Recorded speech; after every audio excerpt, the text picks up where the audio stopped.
Consider the lilies, how they grow. They toil not, they spin not. And yet I say unto you that Solomon in all his glory was not arrayed like one of these.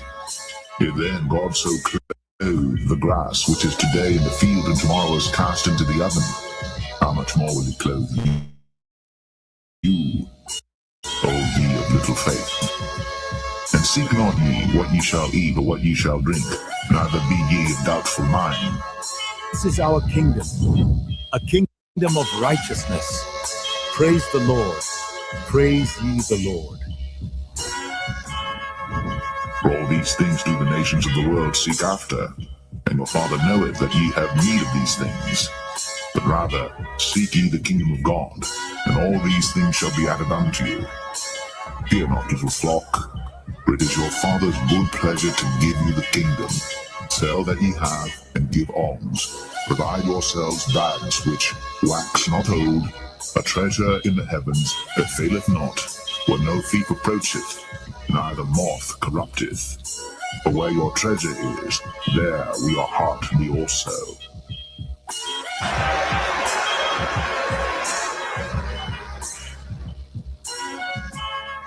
To the kingdom of Israel!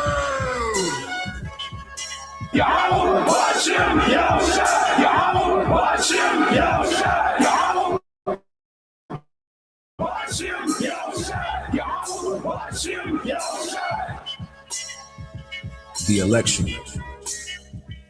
an aristocracy, meaning rule of the best, a group or class considered superior to others, a government by the best men in the state, a governing body composed of the best men in the state, and that's the elect. We're about to have it all right? Psalms 37 and verse 11, and it reads, "But the meek shall inherit the earth, and shall delight themselves in the abundance of peace." That word for peace in the Hebrew is shalom, which goes into safety, soundness in body, meaning we're going to truly have rest, welfare, health, prosperity, peace, quiet, tranquility, contentment. So we're going to fully enjoy the planet Earth. We're going to rule and exist within the Lord's creation as we were created to do. I'm ready to rule the world, man. How about you? Let the golden light of this sunset guide our hearts in peace.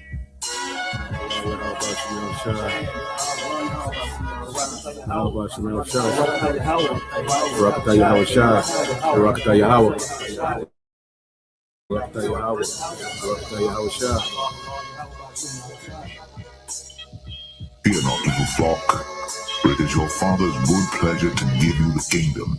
Sell that ye have, and give alms. Provide yourselves bags which wax not old, a treasure in the heavens that faileth not, where no thief approacheth, neither moth corrupteth. For where your treasure is, there will your heart be also.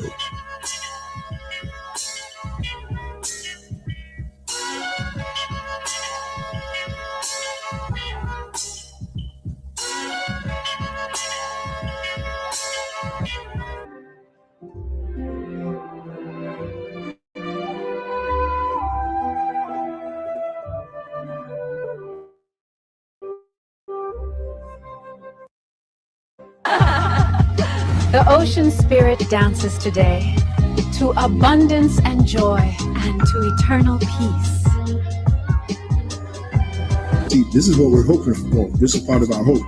Not only that we are members of the elect with fruits meet for repentance, like John the Baptist said, but from our low estate, because we've been brought low, even though we have this knowledge, we have this truth. Remember what it said in Revelation. I know thy works in tribulation and poverty, but thou art rich. Why are we rich? Because we're rich in faith. We have this knowledge. So our hope is at our last end, we're going to be increased. Okay? And if you ask me, the greatest riches right now is to be delivered by Yahweh Shai, is to get that new body that the Apostle Paul spoke about, First Corinthians, the 15th chapter, to get that, get, like it said in First Corinthians 15, be delivered from the coming destruction, and to be a part of Yahweh's cabinet in the next kingdom. Okay, those are the real riches right now. That's what we want to get. Because if you get that, you got everything. I mean, you got everything. Okay, so our sights are set a lot higher than this present world. All right, as it is written, the fashion of this world shall pass away. We are individuals of vision, and the scripture said where an individual lacks vision, he perishes. Okay, so we can see the future. All right, and we hope that we're going to be part of it, beginning with the elect.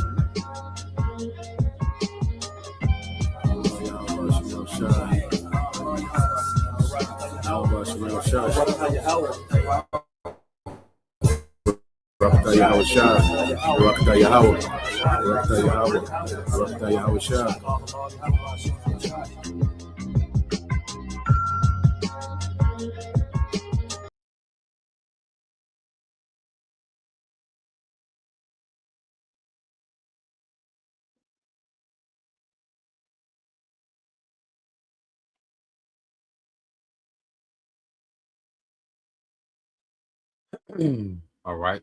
Shalom. First and foremost, I would like to give all praise and glory unto Yahweh Bahashem, Yahweh Shai, Bahashem, Makakwadash, and double honors unto the apostles and the elders of GMS, rule well, teach well, being great examples to us younger brothers, and peace and blessings and salutation to the hopeful elect, pushing his word and truth and his sincerity across the four winds in the name of Yahweh Bahashem, Yahweh Shai, Bahashem, Makakwadash, pushing to get up out of here. Shalom to the hopeful elect, the believers, the listeners who have came back to the obedience of the scriptures through faith in Yahweh Bashem Yahweh Shai.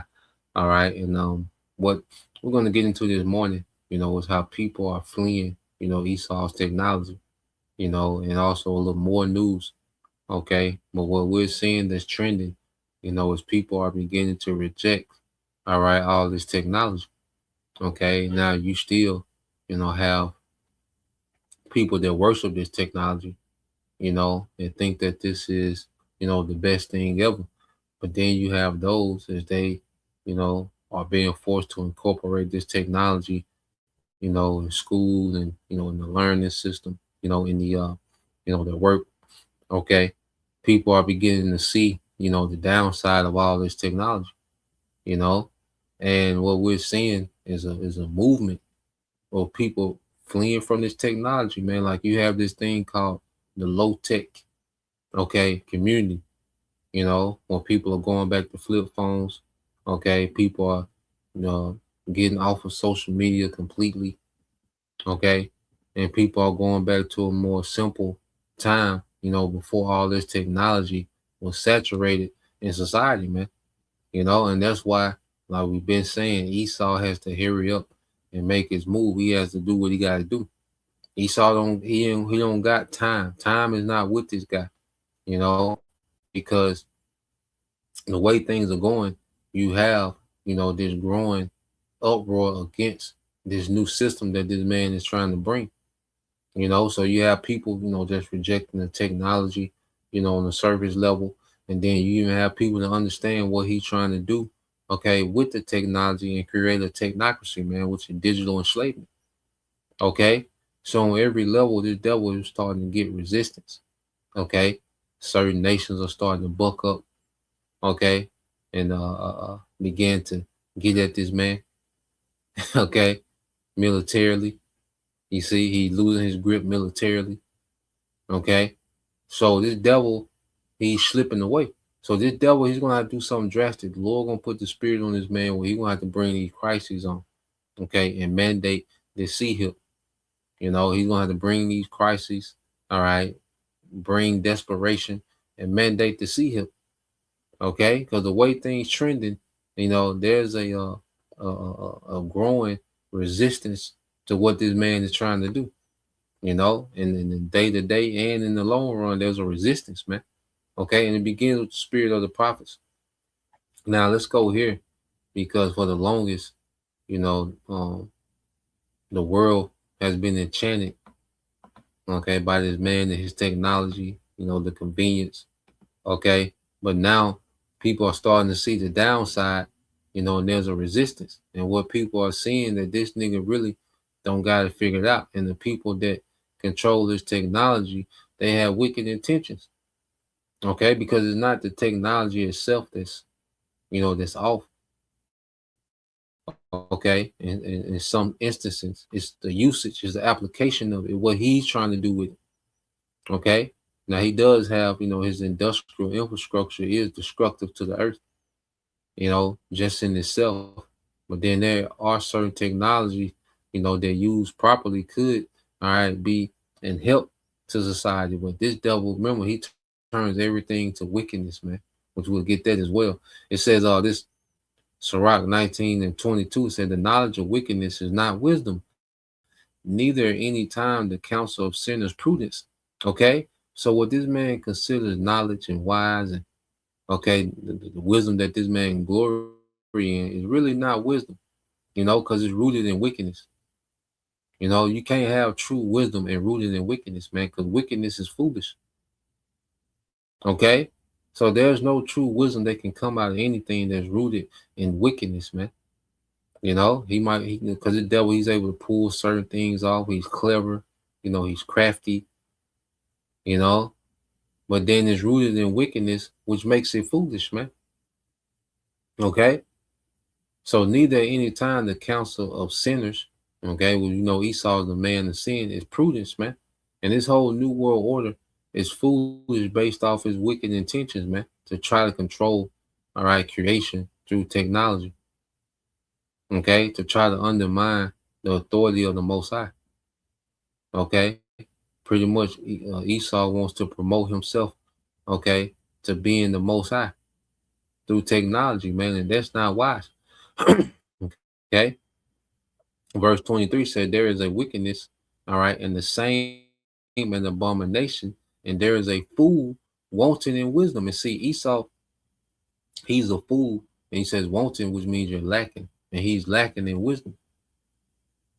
Okay, Esau is lacking in true wisdom, man, and the Lord is showing that. As the Lord is drawing back from Esau, we're getting to see Esau turn back to a caveman. Okay, he's a base man. All right, his core, he's a base man. The Lord has just propped this nigga up for the sake of prophecy, man, to get him to this point. All right, and as we see the Lord draw back from Esau, man, we're really seeing how base this man is, and he don't got it. Okay, and then a lot of people are waking up to that. You see, it said, he that have small understanding and feareth the Most High is better than one that have much wisdom and transgress the law of the Most High. Yeah, so this devil, you know, he can split the atom. Okay, he can you know, clone, you know, genes. He can do gene editing. You see, he has micro technology, you know, has cameras that can see from outer space. Okay, so he has all this different knowledge, okay, of particular things, but it's rooted in wickedness, man. So it makes it void, null and void. Okay, but then you can have small understanding and fear the Most High. Okay, and you be better off than this nigga that has all this knowledge, you know, and you know, he knows about the tectonic plates and, you know, the tides of the ocean and how the sun, you know, affects the earth, and so he can go into that, but he's wicked. Okay, but just having a reverence for a higher power, okay, and obey to the best of our ability these scriptures, we're in a far better state, man. You know, so when you keep reading, say there is an exquisite subtlety, okay, and you go into the word exquisite. All right, I think I'm copy and paste it real quick. So let's go to it real quick. So you go into the word exquisite, you know, because the devil has become real, you know, crafty, you know, in persuading the masses, okay, when it comes to his wickedness, man. You see?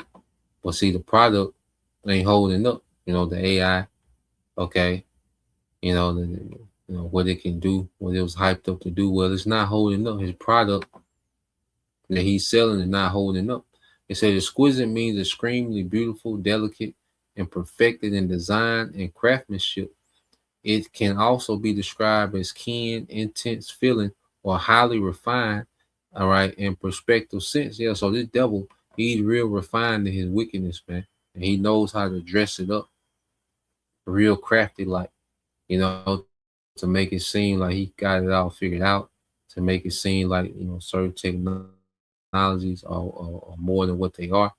Okay. And the purpose of the technology, how he says he wants to apply this technology.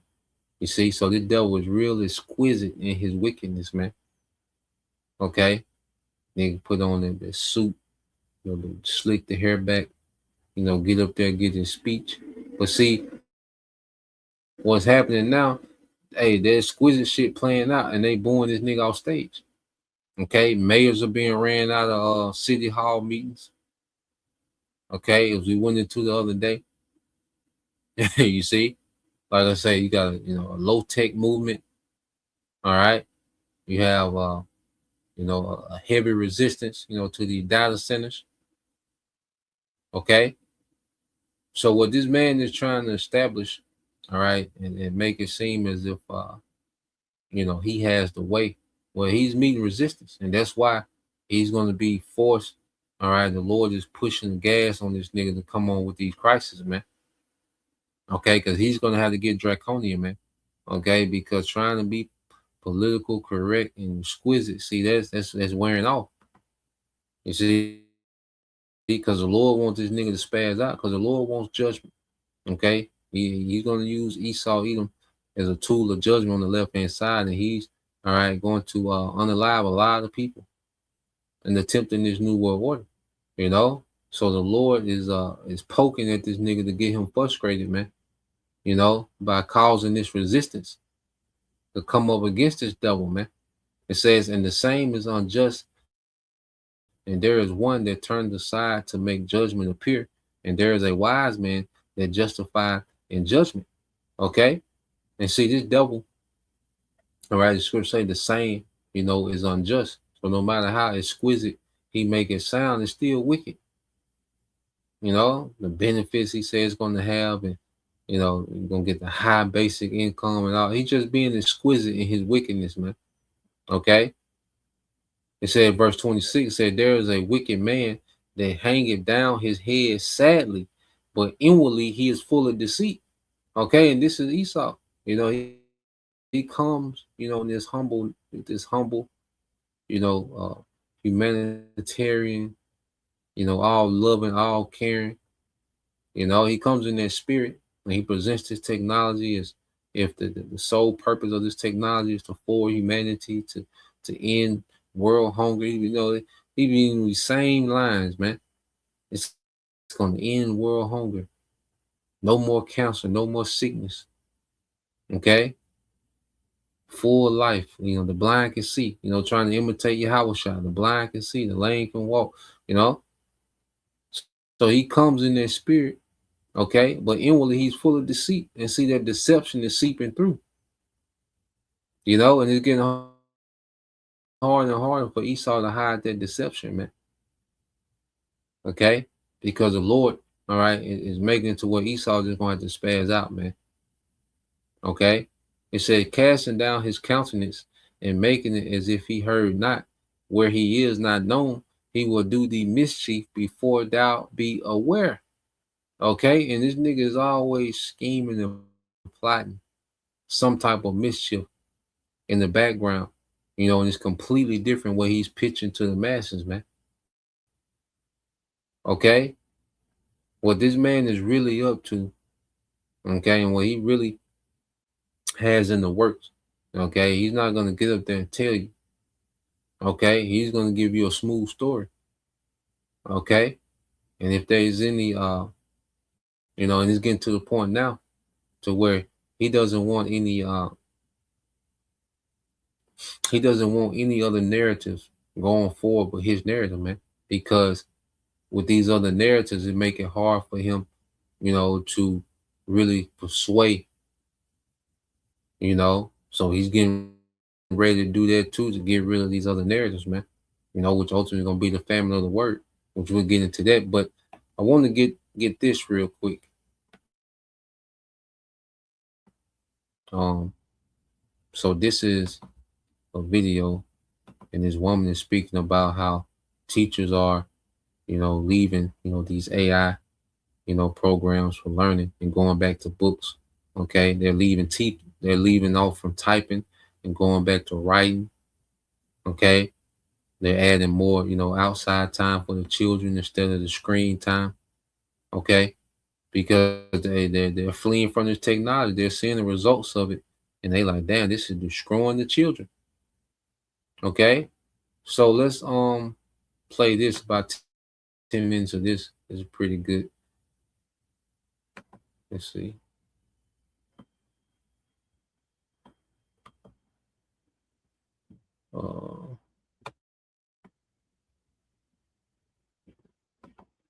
Who works at a primary school in Hertfordshire. Good afternoon, everyone. Lovely to be here. A few months ago, I was introduced to a head teacher, Justine, who works at a primary school in Hertfordshire. One sunny afternoon, Justine cancelled the lessons, opened the back doors, and told the children to go and play. They looked at her confused and shuffled out to the grassy area outside the school. She watched them stand there awkwardly for a few minutes until they asked to come back in. She came to realize that these children did not have the capacity to go and play. They couldn't create their own fun, their own entertainment. So accustomed were they to receiving their entertainment via their devices. When we talk about children, social media, smartphones, iPads, we tend to frame the discussion around harmful material. But Justine's children weren't traumatized by harmful material. They were dazed, glazed, and passive, their young minds deactivated by constant low-level stimulation. Justine removed screen-based story time from the school's timetable and encouraged parents to let their children read or just get bored at home. Boredom costs nothing and is a crucial catalyst for the imagination. A few weeks later, Justine tells me the children can't be stopped from tearing outside at break time, their imaginations and their sociability blossoming beautifully. Teachers like Justine, along with parents, doctors, academics, and neuroscientists around the world, feel confounded that the very machines destroying children's imaginations, concentration spans, and capacity to think conduits for their education at school. Internet-enabled devices are being handed out in schools across the world on the pretext of delivering a future-proof education. So it got to the point that children didn't even know how to play outside, at this particular school, because they just spent so much time on those screens. Okay, the creativity was shot, and they had to revive, the teacher and the parents. They began to condition the children to get bored, which forced them to be creative. Okay, and tap back into their ability to go outside and create. Okay, this is what this man's technology is doing.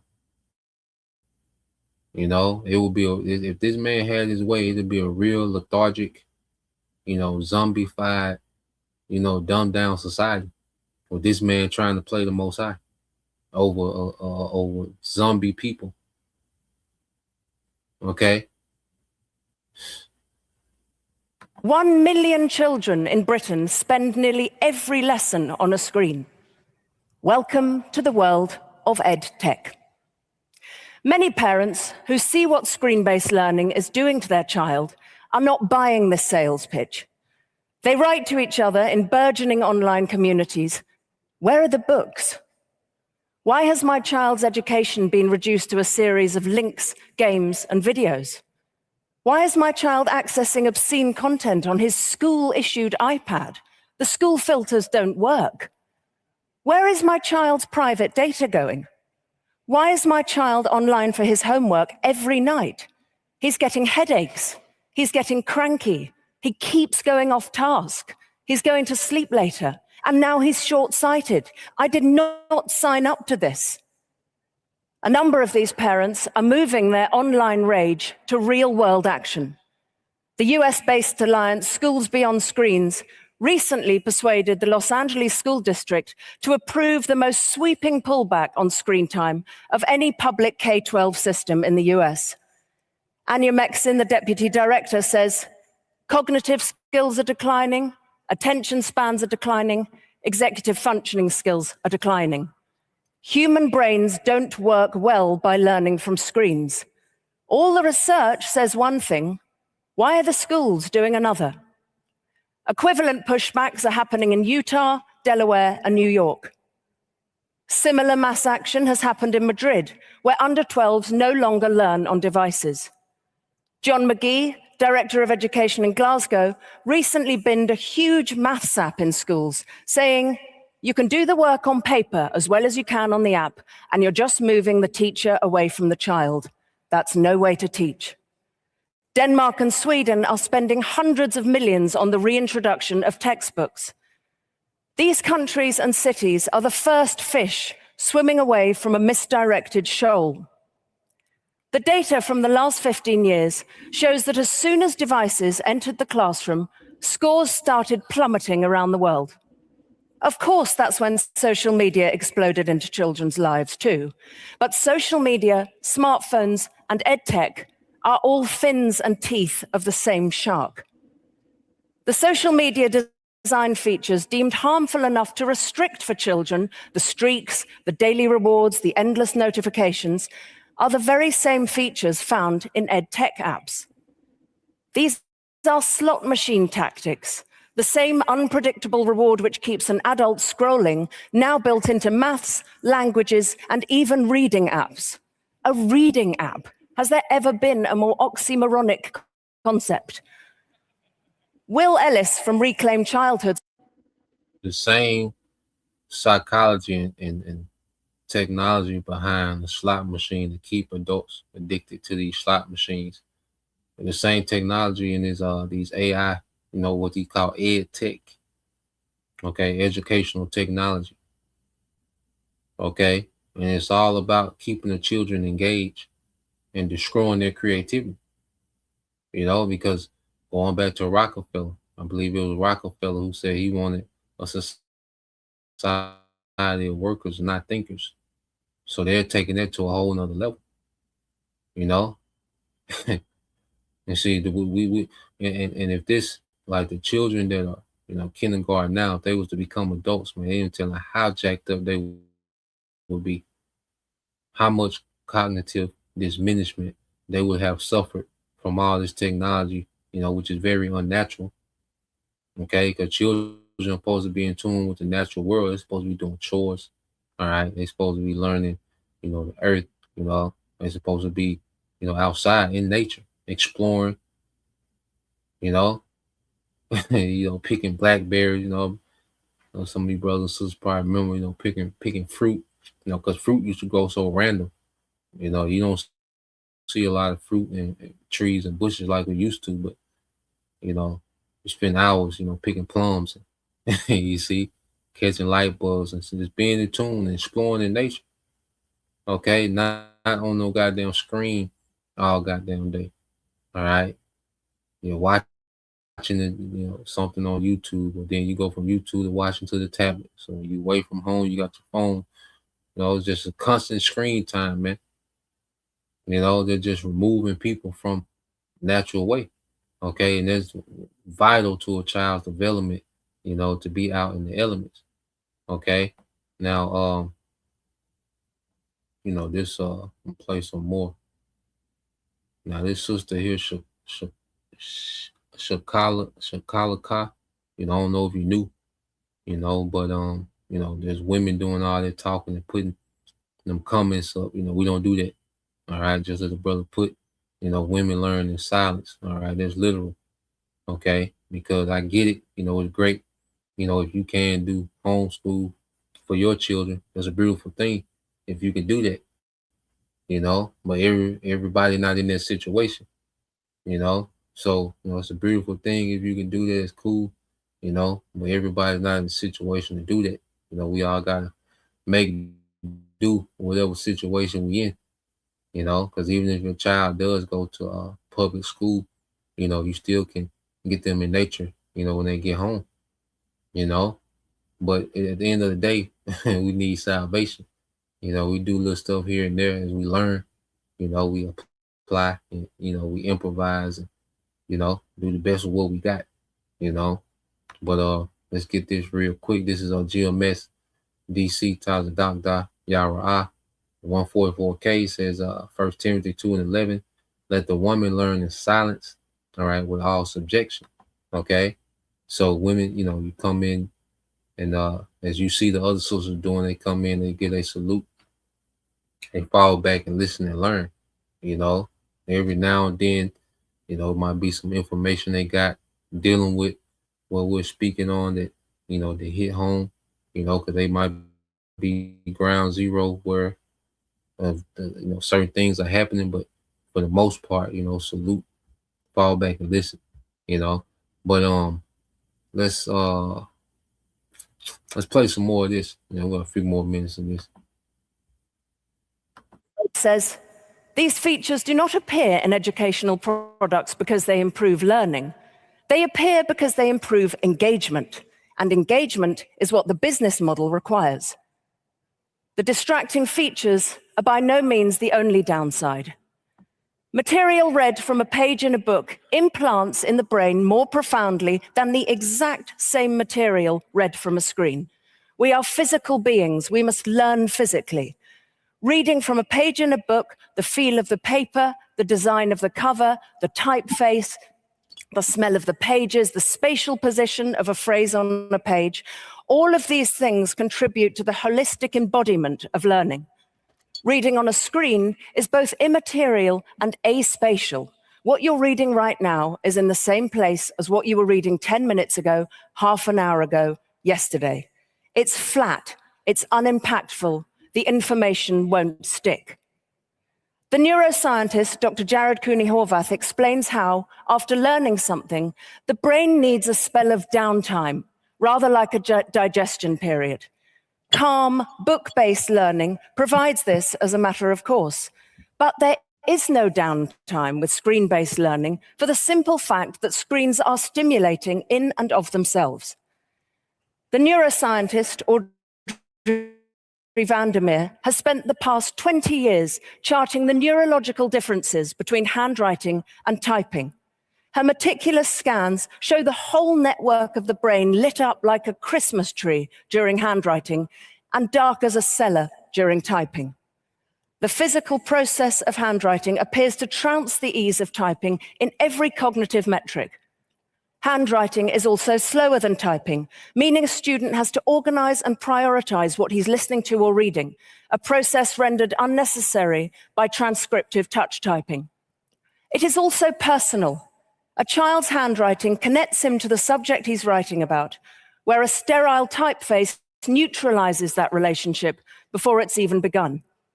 The same is true of a teacher's handwriting on a submitted piece of work.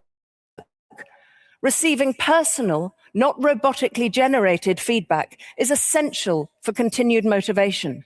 Handwriting must return to center stage in the classroom.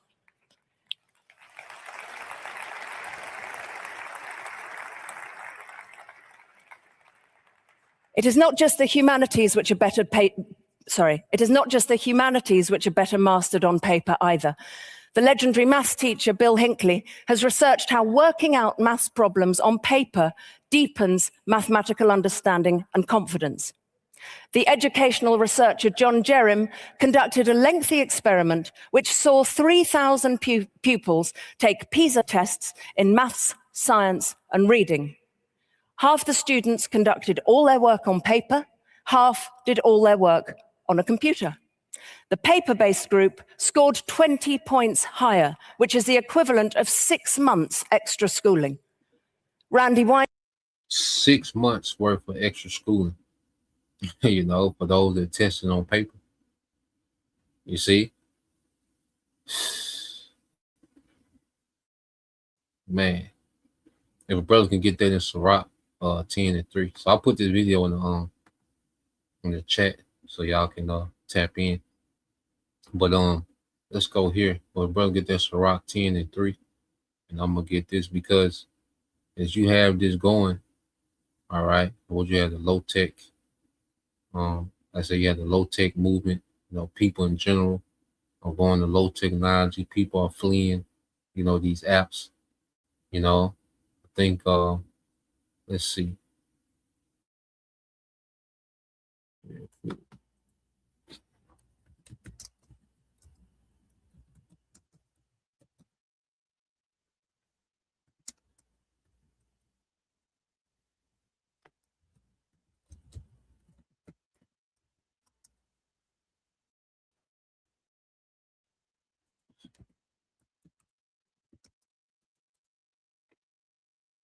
Let's see.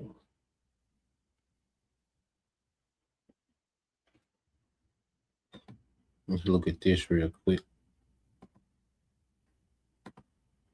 So I just asked Google on social media, all right, account trending down. It says, yes, social media accounts are trending down. Global daily time spent on social media platforms has dropped nearly 10% from its peak in 2022. And a CNBC report highlights a growing quiet revolution of young people and digital minimalists deleting their apps entirely. Okay, it says key metrics shutting it says key metric showing the downtime include, it says decreased usage of activity globally. Adults are spending less time on apps, with usage dropping nearly 10% since 2022. Public posting is way down as users shift to lurking and passively, all right, consuming, all right, plummeting. Engagement rates fell roughly 24% year over year, hitting larger static post accounts the hardest, according to industry benchmark reported by the What AI. All right, it says shift in diverseness. Users across platforms express exhaustion with algorithmic feeds prioritizing retention through rage bait, increased polarization, which is the division, and excessive ads. Okay, so you got this was in social media dead. Yeah, man. So you got people, all right, they're just fleeing technology, fleeing social media, fleeing the digital world. Okay, fleeing and engaging online. Okay, and you have people getting back to nature, man. And that was a setup from the beginning. Okay, that was a setup. The Lord had to figure it out from the beginning. You see, but when you go, and then the brother also can post too. Sirach 39, and let's see.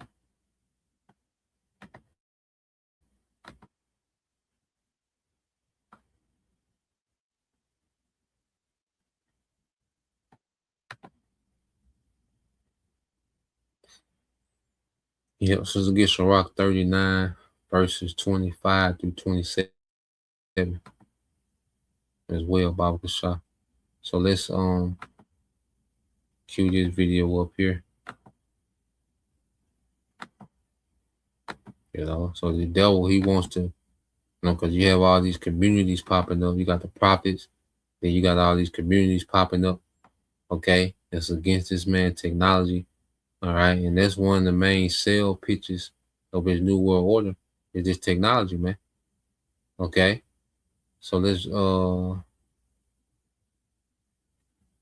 get this. Mr. Brother Yashima, tribe of Judah. This is Sirach 10 and 3 says, an unwise king destroyeth his people, but through the prudence of them which are in authority, the city shall be inhabited, man.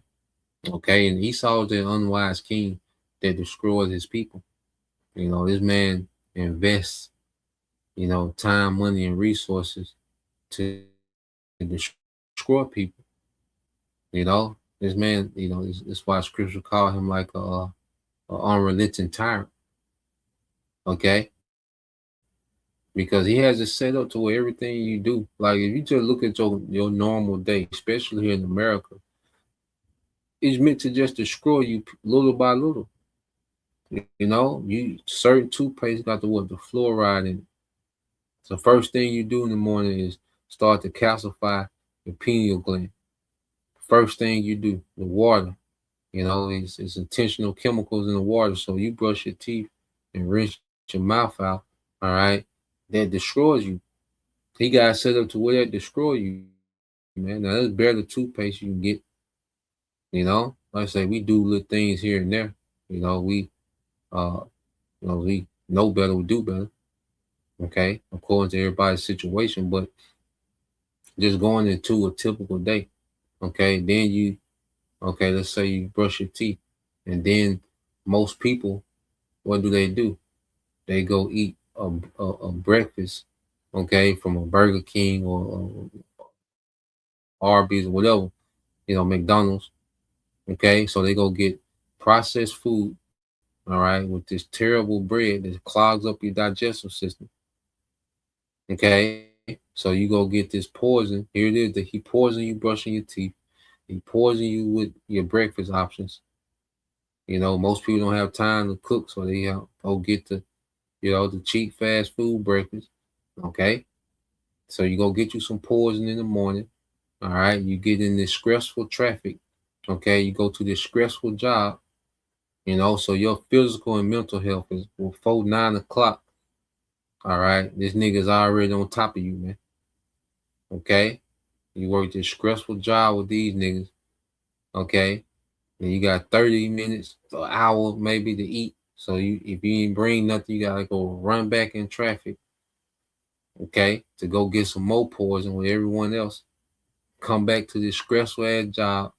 All right, get stressed out a few more hours. Go home, get in this traffic on the way home. Okay. Maybe stop by somewhere, or maybe, you know, you have time to cook, man, but then that's just a typical day. And it's just set up to destroy you. Plus, you throw the social media in the game, you know, and it's all meant to destroy you mentally, spiritually, and physically, man. You know, this man has it calculated to where damn near everything, all right, that the average person does is meant to destroy them. Okay? Getting married in this society, getting married can destroy you as a man. Okay, it can completely ruin you as a man. You know, so this man he's this unwise king that's in power, and all he does is set up snares and traps all throughout his kingdom to snare people to destroy themselves, man. You see, so we'll read verse 4. All right, it says, the power, this is Sirach 10 and 4, this is Brother GMS Tazadakda Yara'ah. It says, the power of the earth is in the hand of the Lord, and in due time he will set over one that is profitable, man. And that's going to be Yahushua. And we're in that transition. Okay, and that's why the Lord is putting pressure on Esau to go ahead with his move. Okay, to go ahead with his move, man. You see, there's pressure put on Esau to where he got to go ahead and come on with the next phase. Okay, because he can't keep going like this because it's working against him. He gonna have to come on and just be draconian, man. You see, he gonna just come on with the hammer. All right, he gonna have to come with that get down and lay down spirit. Okay, and we know once he does that, okay, and crash out, okay, he's done. Once he bring these crises and get to the point where he mandates this MOTB, he done. When the MOT mandated, he out of there. Any day after that, he out of there, man. Okay. So the Lord is pushing this man to come on with the next phase, man. Okay, and it's all in the Lord time, and the Lord got it mapped out, you know, perfectly. Now the brother got your definition of evil on the Elam online, you know, the water bro. It says anything that causes injury and anything that harms or is likely to harm a malady or disease, conduct contrary to standard or morals or righteousness, man. you know, and then just what Esau is. He is evil. He brings about evil, man. You know, is all he's capable of doing. Now, when you go here to the book of Sirach 39:25, Mr. Brother GMS DC Tazadak Dayara 144K. It says Sirach 39:25. It says, "For the good are good things created from the beginning, so evil things, all right, for sinners." Okay, so in the beginning, everything was created good to wow. You know, you go into creation, everything was created, had a particular purpose, a particular usage. All right, things, you had to also apply moderation. Okay, but everything, in this original form is good. Okay, but when this devil comes and modifies and alters and, tries to enhance or, modify, then that's when things go left. Okay, it says, verse 26 said, "The principal things for the whole use of man's life are water, fire, iron, and salt, flour, wheat, honey, milk, and the blood of the grape, and oil, and clothing." So these things are, the principal things for the whole use of man's life. And ultimately, just creation in general. Okay, but when you go into these things, you can run a civilization, off these things, water, okay, fire, iron, you're able to make, because with the fire, you're able to cook, okay, you're able to heat, you see, you're able to create, the iron, blacksmith, ironsmith, silversmith, goldsmith, so you got the salt, which is able to preserve, and the flour of wheat, which is, can sustain you, it's a good food source.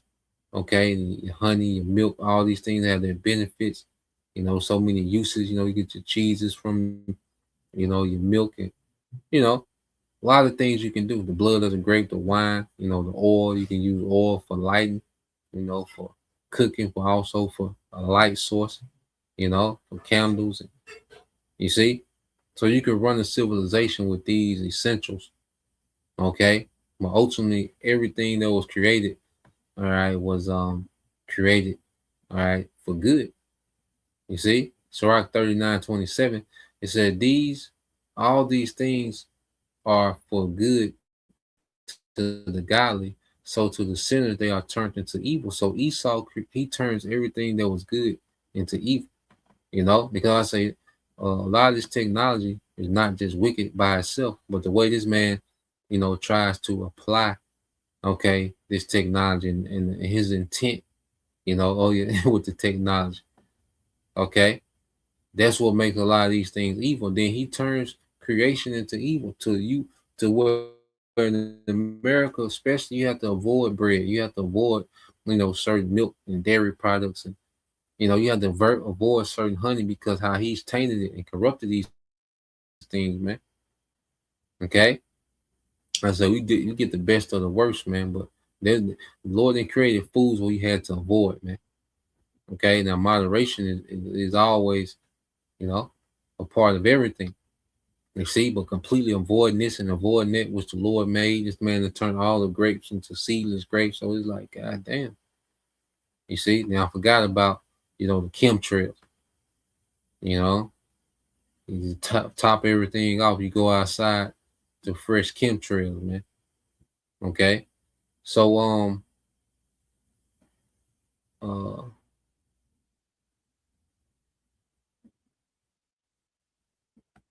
so let's play this, because it's something that the devil got going on in Canada. It's causing an uproar. This BOC 9, what it's causing talk. All right, because you people don't uproar like that. What it's causing, certain conversation. Okay, about where this man is going with this. Okay, to the point to where now he's trying to dictate, how the Bible should be taught. He's doing it in a long about way, but this is pretty much what he's trying to roll out. Okay, and this is him wanting to remove all these other narratives, okay, from off the internet, man. That's why he wants a digital ID so you can be, You have to log in, and, buy your ID on the internet. So this devil, he got a lot of things in the making, and he gonna have to come on with it. Okay, and he gonna need some crisis, all right, to really, get people, moving, man. So let's play this.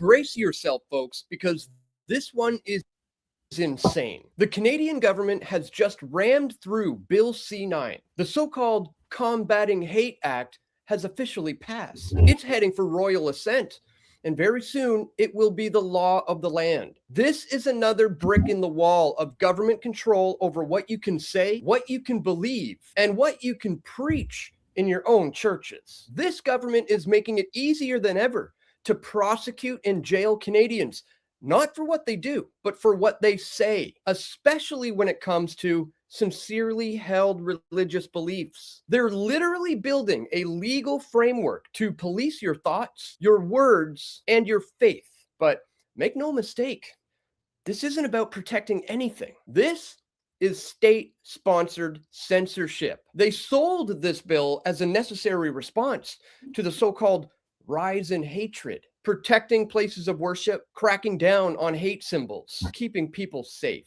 Sounds reasonable on the surface, right? That's how they always get you. But you peel back the layers, and what you find is a direct assault on your fundamental freedoms, especially your freedom of speech and freedom of religion. Remember when they promised that these hate laws would only target real extremists, the Nazis and the violent thugs? Yeah, that was yesterday's script. Today, it's open season on pastors, on everyday Canadians, on anyone who's daring to quote scripture or counter their official narratives. So let's break it down. Bill C-9 amends the criminal code to create new offenses: intimidation or obstruction at religious or cultural sites, a standard hate crime provision, and a ban on displaying certain hate symbols in public. You could get up to 10 years for some of this stuff.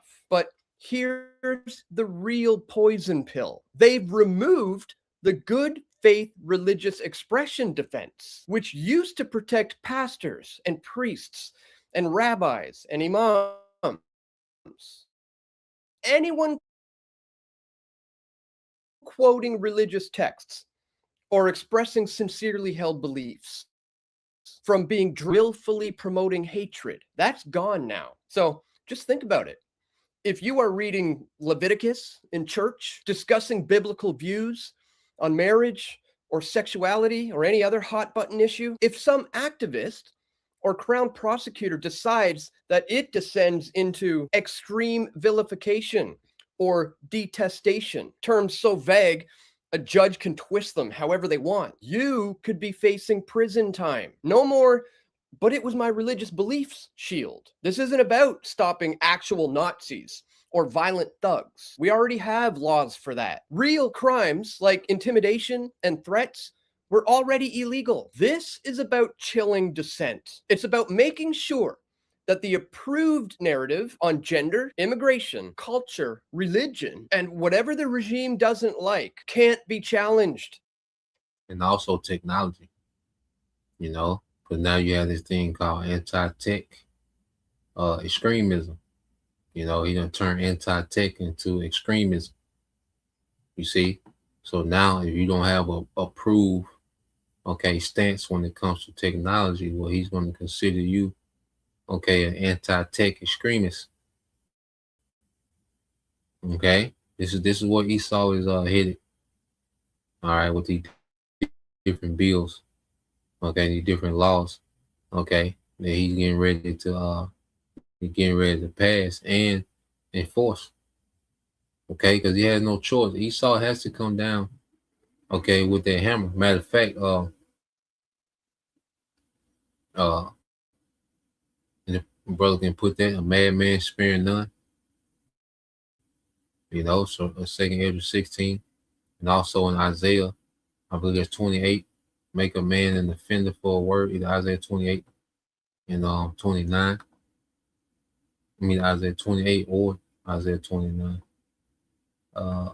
Which one is it?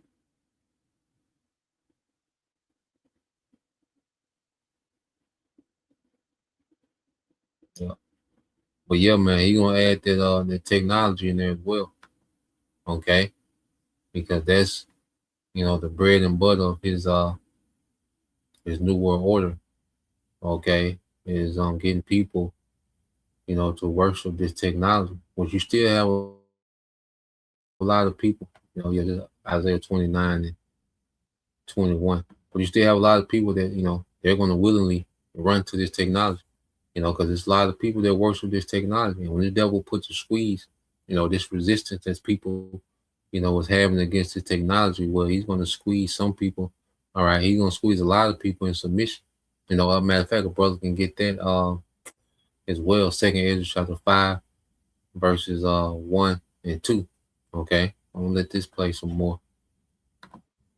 Without fear of the state knocking on your door. They broadened the net while narrowing your defenses. They lowered the threshold for what counts as hate. But new hate speech laws never stop real haters or criminals. In fact, they only make it harder for law-abiding Canadians to speak freely, worship freely, and think freely. Legal, peaceful expression is now under threat while real crime continues. If you think they're concerned with all the churches being burnt to the ground, think again. This has nothing to do with combating hate and everything to do with control. They want you to self-censor. They want pastors afraid to preach the full word.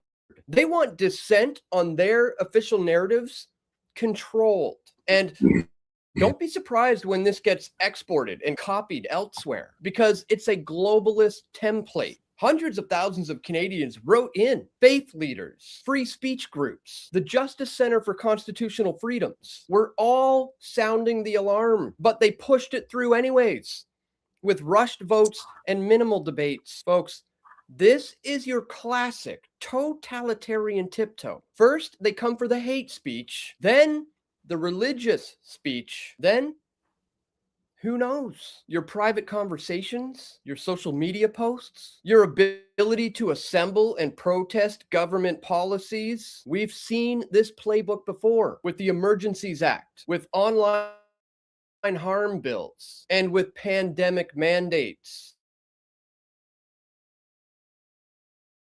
They create a crisis and hand more to anyone who opposes it as the real villain. You're spreading hate if you question us. Well, I'm questioning it loudly, and you should too. So what do we do now? Well, first of all, you need to stay informed. Read the bill and share this video far and wide. Support groups like the Justice Center for Constitutional Freedoms who are fighting these battles in court. Second, don't self-censor. Speak the truth at all costs. Pastors, keep preaching the word. Canadians, keep speaking truth in public and online and in communities. And third is mass non-compliance. If they come for your speech or someone you know, expose it, film it, and share it. Make enforcement as painful and as costly and as embarrassing for them as possible. And most importantly, build parallel structures. Support independent media.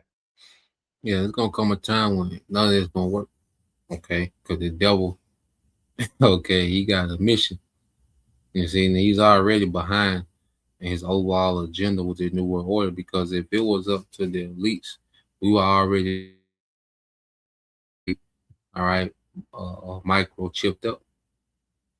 Okay, but it's all the Lord's time. So this devil is already, you know, scrambling and weird in his counsel, man. So it's gonna come a time where he's gonna throw politically correct out the window, you know, and he's gonna shut the internet down, and he's gonna cause some real pestilence to take hold, some more, hyperinflation, and it's gonna be a lot of things that this devil, you know, he got to his disposal, you know, to really shake things up, you know, to really crack down on all this dissent.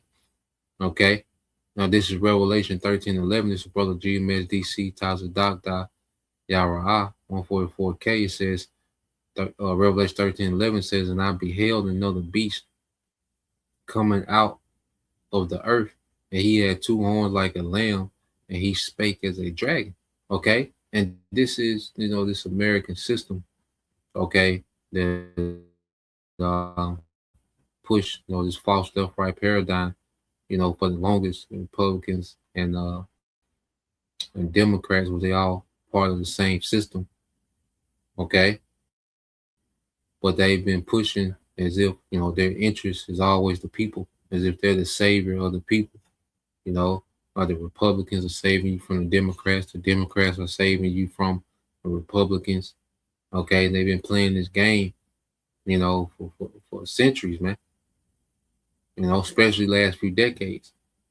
You see, but it's coming a time to where that's the old way of governing. That's the old psyop. Now they just want to, put technology in you and directly control you, man.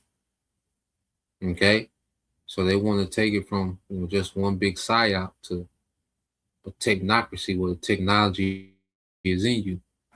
Okay, and then your behavior, okay, determines your access to technology. Access to society. Through this technology, man, with their social credit score. So they ain't gonna have to beg you to vote for this and vote for that. No, you're gonna be in a technocracy, okay, in which your devil, okay, he plans to have full control from the central system, okay, controlled by these elites. As a brother servants of Yahushua 144 says, Second Ezra 16 and 11, 16 and 71. It said, they shall be like madmen, sparing none, but still spoiling and destroying those that fear the Lord. Okay, so this devil, he's gonna have to get to that point, and the Lord is pushing this devil to this point, to where he's gonna be like a madman, sparing none. And he's gonna want to get off on Jake, and he wants the prophets, man. Okay, but we'll promise that the standard gonna be lifted, and even those that have to be martyrs, well, they're gonna be risen up immortal at the return of Yahushua, man. So it's a win-win for the elect. Okay, it's a lose-lose for Esau. Second Ezra 5 and 1 is another one from the brother Jim at DC. Taza Dog Yara. All right, 144. It said, nevertheless, as coming the tokens, behold, the days shall come, that they which dwell upon the earth shall be taken in a great number, and the way of truth shall be hidden, and the land shall be barren of faith. Yeah, because even with these certain resistance communities, when Esau put their pressure down, a lot of them gonna fold. You see, and this guy, like he came, and these YouTubers have this certain information. They go into certain things, but when they get to the solution, that's when they come up short. Okay, because you're not gonna have the opportunity to start a parallel, all right, media. Right now, it is one. There's alternative news that's running parallel to the mainstream media. But see, it's gonna come a time when you ain't gonna be worried about posting no videos. You're gonna be starving. Okay, you're gonna be trying to survive this civil unrest. You see, you ain't gonna have the privilege of filming these incidents.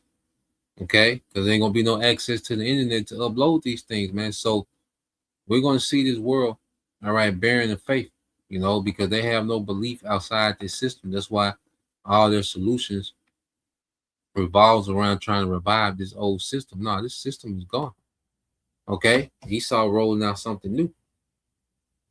You see, and if your hope is, if all your hope is in this system, then you're gonna comply. Okay. A lot of these people are getting ready to comply, man. You're gonna have those that willingly and those that it's gonna take force. But a lot of people finna be taken in these last days, man. A lot of people finna be on live. Okay.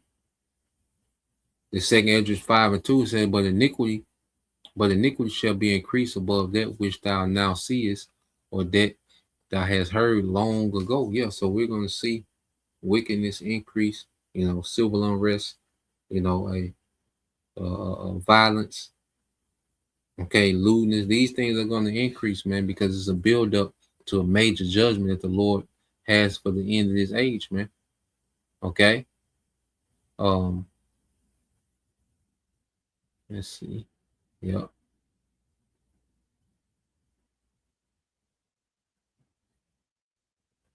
Let's see, verse. I guess we'll get verse 3. We'll get verse 3 and we'll end it there. So you go to, all right, the brother GMS Tazadagda, Yara 144, 2nd Ezra 5 and 3. And it says, in the land that thou seest now to have root, shalt thou see wasted suddenly, man. Yeah. So America, man, because it's a build up to America being destroyed by thermonuclear destruction. And Esau, he has to do what he got to do on his end and really take this thing to the next phase, because people are beginning to flee his technology. Okay, they call him out for being a fraud. They're calling his AI out to be a fraud and hype. Okay, so this man, he's gonna have to, make a move. Okay, to move the needle with this new world order. So, that's the point. I said we'll leave it there, Lord will, you brothers.